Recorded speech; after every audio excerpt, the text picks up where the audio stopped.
আরেকটা হলো ইস্তেগফার। এটাও হাদিসে আসছে, নবী করিম সাল্লাল্লাহু আলাইহি ওয়াসাল্লাম বলেছেন, মান লাজিমাল ইস্তেগফার, যে ব্যক্তি ইস্তেগফারকে লাজিম বানায় নেয়। লাজিম বানায় নেয় মানে কি? মানে পড়তেই থাকে, থামে না।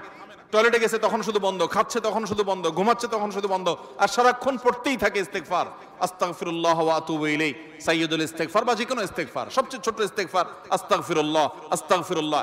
এটা যে পড়তেই থাকে, নবী করিম সাল্লাল্লাহু আলাইহি ওয়াসাল্লাম বলেছেন, তার যে কোনো বিপদ থেকে বের হওয়ার জন্য আল্লাহ তাআলা নিজে পথ দেখায় দেন। এমন ভাবে পথ দেখাবেন সে কল্পনাও করবে না। এবং জীবনে বহুবার আমি আমলটা করে দেখেছি, কঠিন কঠিন বিপদে আল্লাহ তাআলা কিভাবে উদ্ধার করেছেন আমি নিজে অবাক হয়ে গেছি, সারপ্রাইজড হয়ে গেছি। নাম্বার 3, দুরুদ। দুরুদের ক্ষেত্রেও হাদিসে একই কথা বলা আছে, যে ব্যক্তি দুরুদ বেশি বেশি পড়বে ওই ব্যক্তির সমস্ত পেরেশানি থেকে মুক্ত হওয়ার জন্য এই দুরুদ যথেষ্ট হয়ে যায়। তাহলে 3টা আমলের কথা বললাম। দোয়া ইউনুস, লা ইলাহা ইল্লা আনতা সুবহানাকা ইন্নী কুনতু মিনাজ জালিমিন।